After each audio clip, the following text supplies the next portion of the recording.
আমি অসমীয়া সমাজত এই বস্তুটো আছে যে আমাৰ হেঙাই দিয়া বুলি কয়। আপোনালোকে এইটো হেঙাই যে দিছে, আপোনালোকে এইটো কথা জানে নে বা জ্ঞাত নে যে কোন চনত কোন তাৰিখে কাৰ বিয়াত এই প্ৰথম অনুষ্ঠানটো হৈছিলে?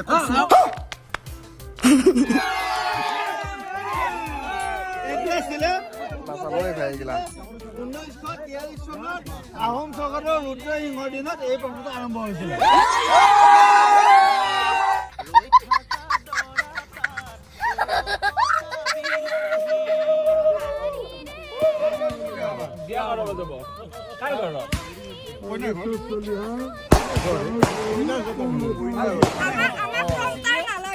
আমাৰ এতিয়া ইয়াতে এটা বিমান আছে, বিমানটো হৈছে আমাৰ ঘৰতে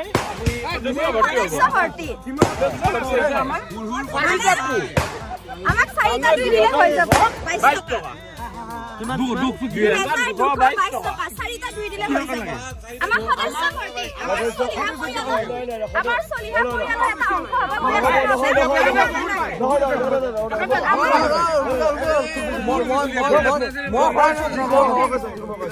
সদস্য ভৰ্তি জ্যোতিকা চলিহা নীলাচনাৰ ঘৰতহে সদস্য ভৰ্তি হ'ব।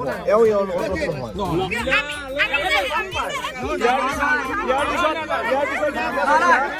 আমি সমাজখনক লাগে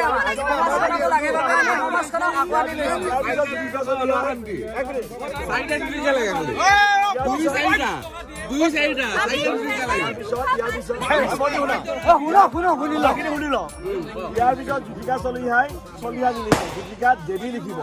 ঠিক আছে, গতিকে তেওঁহে সদস্য হ'ব।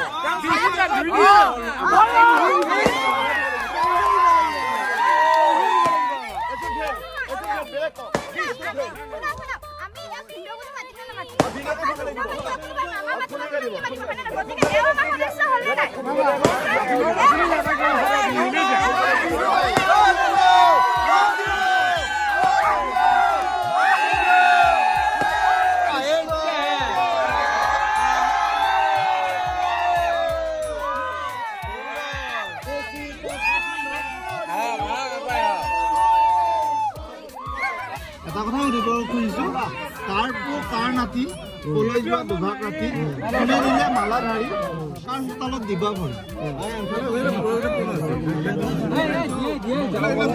কিবা এটা হ'ব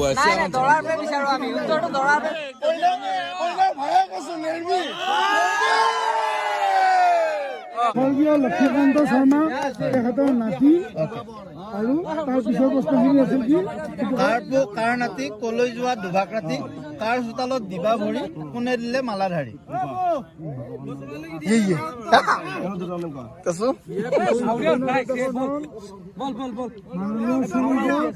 খৰ্গেশ্বৰ চলিহা তেওঁৰ ছোৱালীক বৰ্তমান মই বিয়া কৰাই নিব আহিছো। তেওঁৰ ডাঙৰ ছোৱালীজনী জ্যোতিকা চলিহা।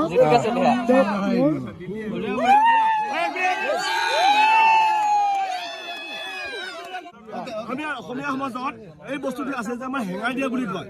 আপোনালোকে এইটো হেঙাই যে দিছে, আপোনালোকে এইটো কথা জানে নে বা জ্ঞাত নে যে কোন চনত কোন তাৰিখে কাৰ বিয়াত এই প্ৰথম অনুষ্ঠানটো হৈছিলে?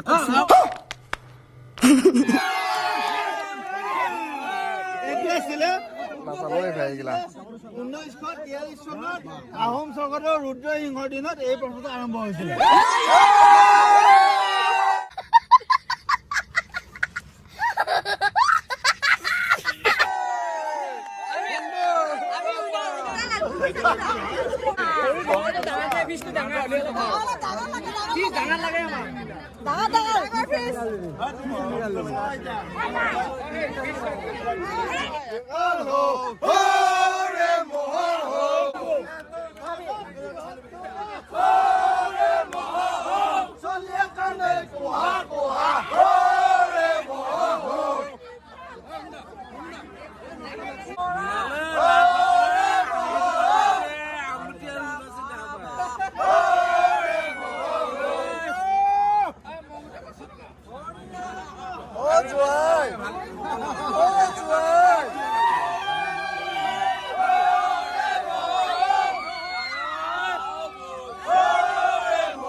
সম্পূৰ্ণ ভালকে আমাৰ ছোৱালীজনী ৰাখিব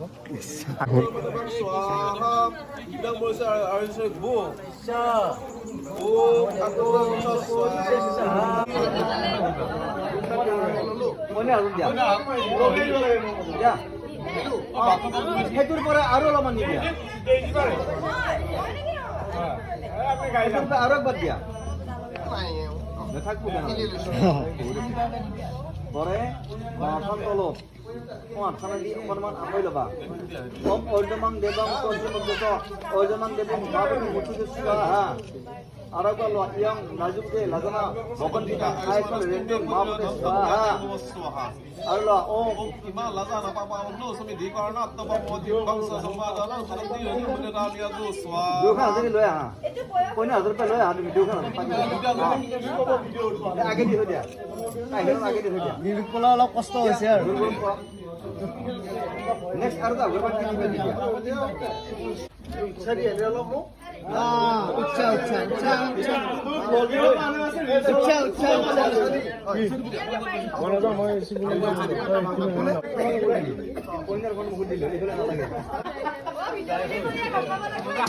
বটা নালকে বটা নিবে নয় অলপ টন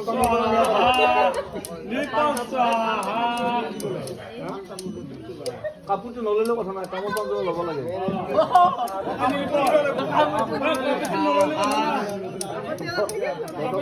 কথা নাই তামোল পাণ ল'লেই হ'ব